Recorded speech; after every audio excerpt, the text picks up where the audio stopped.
কাৰ বিৰোধিতা অসমৰ ৰাইজৰ হৃদয়ত আছে। আজি দিনটো জাতিটোৰ কাৰণে এটা কলা এইটো দিল্লীৰ অসমৰ প্ৰতি প্ৰচণ্ড অন্যায়।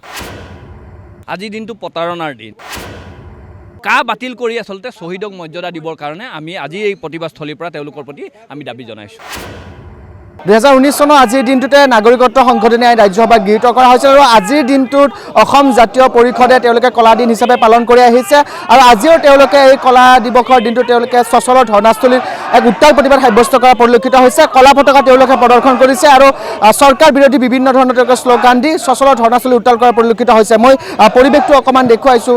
অসম জাতীয় পৰিষদৰ কেন্দ্ৰীয়ভাৱে তেওঁলোকে সচলত আজিৰ দিনটোত কলা দিৱস পালন কৰিছে আৰু কলা পতাকা তেওঁলোকে প্ৰদৰ্শন কৰিছে। সমান্তৰালকৈ তেওঁলোকৰ বিভিন্ন জিলা সদৰসমূহতে তেওঁলোকে আজিৰ দিনটোত এনেধৰণে কলা দিন তেওঁলোকে পালন কৰিছে। বিভিন্ন ধৰণৰ তেওঁলোকে চৰকাৰ বিৰোধী শ্লোগান দিছে। যিহেতু 2019 চনতে আজিৰ দিনটোত ৰাজ্যসভাত গৃহীত কৰা হৈছিল নাগৰিকত্ব সংশোধনী আইন আৰু তাৰ পিছতে আজিৰ দিনটো আচলতে কলা দিৱস হিচাপে তেওঁলোকে প্ৰতি বছৰে পালন কৰি আহিছে। কলা পতাকা তেওঁলোকে প্ৰদৰ্শন কৰিছে।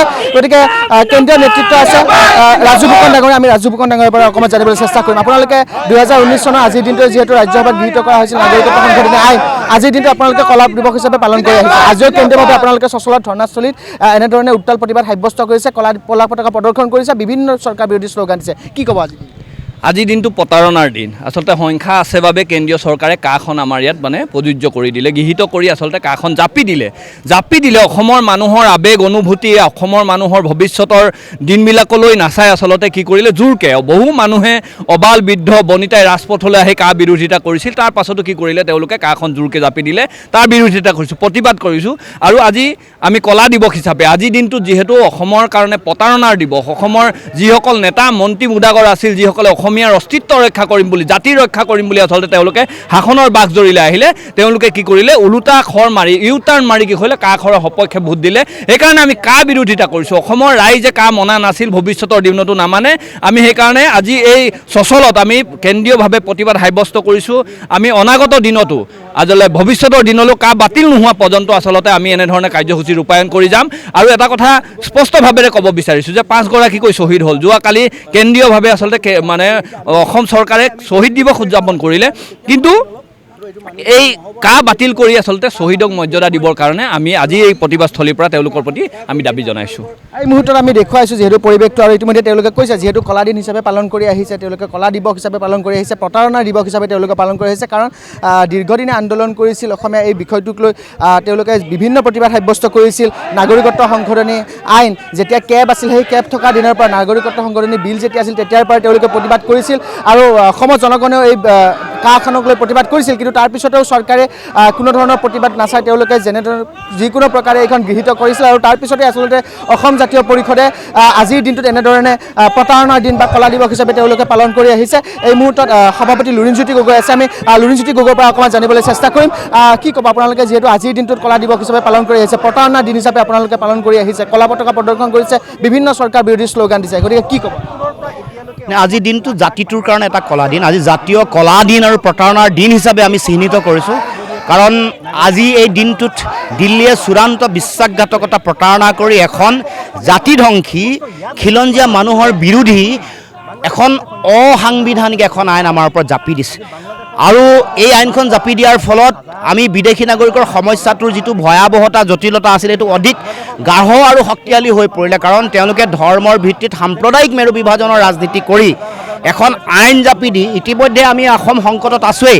আমাৰ ৰাজনৈতিক, সামাজিক, সাংস্কৃতিক, ভাষিক ভৱিষ্যত ধ্বংসৰ মুখলৈ ঠেলি দিবৰ কাৰণে তেওঁলোকে এটা সিদ্ধান্ত গ্ৰহণ কৰিছে। এইটো দিল্লীৰ অসমৰ প্ৰতি প্ৰচণ্ড অন্যায়। গতিকে ইয়াৰ প্ৰতিবাদ কৰি আমি এটা কথাই ক'ব খুজিছোঁ যে অসমৰ বীৰ শ্বহীদসকল 860জন শ্বহীদ আৰু কা আন্দোলনৰ 5জন শ্বহীদ, এই সকলোকে যদি প্ৰকৃত সন্মান দিল্লীয়ে দিব খোজে তেতিয়াহ'লে কা অসমত বাতিল কৰি তেওঁলোককো সন্মান দিয়ক। উচ্চতম ন্যায়ালয়েও কৈছে 171 চনৰ ন্যায্যতা আছে। গতিকে উচ্চতম ন্যায়ালয়ৰ ভাৰদিক্তকো তেওঁলোকে সন্মান কৰি যাতে ইয়াৰ পৰা বিদেশী বিতৰণ কৰাৰ চনটো 71 কোনো ধৰ্ম, কোনো জাত পাত বিচাৰ নকৰি বিদেশীয়ে গতিকে তেওঁলোকক ইয়াৰ পৰা বিতৰণ কৰিবৰ কাৰণে, তেওঁলোকৰ নাম ভোটাৰ তালিকাৰ পৰা কৰ্তন কৰিবৰ কাৰণে যাতে শক্তিশালী ব্যৱস্থা গ্ৰহণ কৰে আৰু কা বাতিল কৰিবৰ কাৰণে দিল্লীয়ে যাতে সিদ্ধান্ত লয়, তাৰ কাৰণে আমি আহ্বান জনাইছোঁ। ইতিমধ্যে কাৰ জৰিয়তে নাগৰিকত্ব পাইছে, বহুজনে আবেদনো কৰিছে।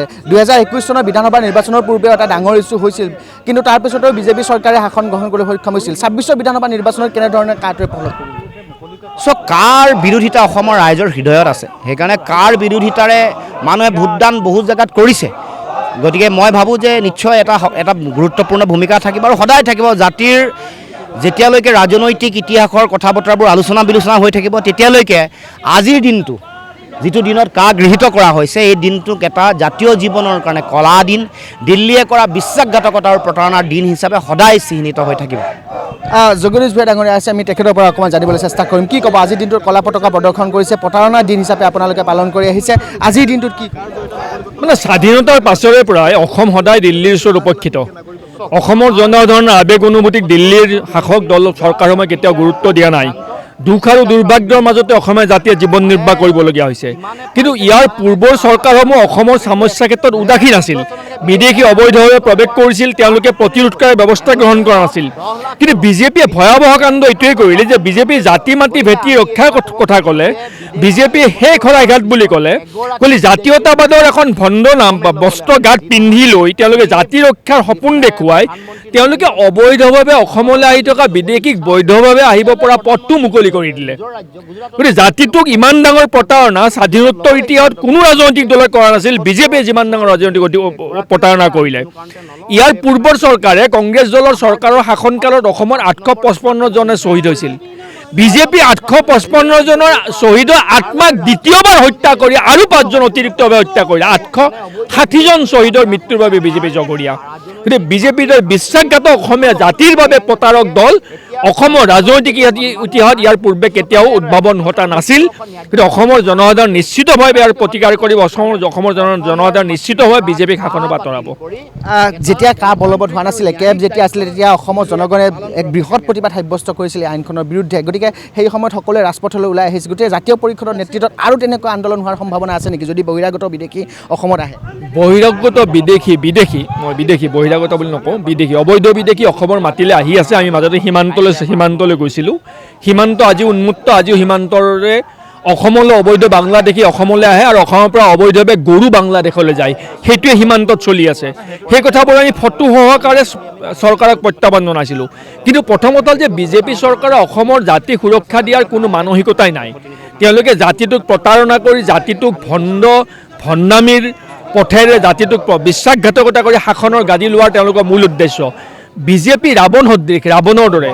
ৰাৱণে যেনেকৈ ছদ্মবেশ ধাৰণ কৰি সীতাক অপহৰণ কৰিছিল, সন্যাসীৰ সাধুৰ ভেকশ্যন লৈ বিজেপিয়েও ৰাম নামাৱলী লৈ হিন্দু ধৰ্ম ৰক্ষা কৰিম বুলি কৈ, অসমীয়া জাতিৰ অস্তিত্ব সুৰক্ষা কৰিম বুলি কয়, জাতি মাতি ভেটি ৰক্ষাৰ কথা কয়, অসমক শেষ শৰাইঘাট বুলি কৈ অসমীয়া জাতিক বিশ্বাসঘাতকতা কৰি অসমীয়া জাতিক সংখ্যালঘু কৰাৰ ষড়যন্ত্ৰত লিপ্ত হ'ল বিজেপি। গতিকে বিজেপিৰ দৰে বিজেপিয়ে মহা অপৰাধ আৰু মহাপাপ কৰিছে। বিজেপিৰ এই অপৰাধ আৰু পাপৰ ক্ষমা নাই। নিশ্চিতভাৱে আমি এই মুহূৰ্তত দেখুৱাইছোঁ যে কেনেধৰণে আচলতে সচল ধৰ্ণাস্থলীত আজিৰ দিনটোত অসম জাতীয় পৰিষদে তেওঁলোকে কলা দিৱস হিচাপে পালন কৰিছে। কলা পতাকা তেওঁলোকে প্ৰদৰ্শন কৰিছে, কাৰণ জাতিদংকী নাগৰিকত্ব সংশোধনী যিখন আইন, এই আইনখন বলবৎ হোৱাৰ দিনটোতে তেওঁলোকে এনেধৰণে কলা দিন হিচাপে পালন কৰি আহিছে আৰু বিভিন্ন ধৰণৰ তেওঁলোকে চৰকাৰ বিৰোধী শ্লোগান দিছে। লগতে চৰকাৰখনক সমালোচনা কৰিছে, বিজেপিৰ বিৰুদ্ধে তেওঁলোকে বিভিন্ন ধৰণৰ মন্তব্য কৰিছে আৰু কোনো প্ৰকাৰে আচলতে তেওঁলোকে কৈছে যে জাতীয় পৰিষদে কোনো প্ৰকাৰে তেওঁলোকে নাগৰিকত্ব সংশোধনী যিখন আইন তেওঁলোকে কোনোপধ্যে মানি নলয় আৰু অসমৰ জনগণকো তেওঁলোকে আচলতে জাগ্ৰত কৰিব আৰু এই আইনখন যাতে সকলোৱে বিৰোধিতা কৰে পুনৰবাৰ তেওঁলোকে তাৰ বাবে আবেদন কৰিব। আৰু আজিৰ দিনটোত এনেদৰে সচল ধৰ্ণাস্থলীত তেওঁলোকে কলা দিৱস হিচাপে পালন কৰি উত্তাল প্ৰতিবাদ সাব্যস্ত কৰা পৰিলক্ষিত হৈছে।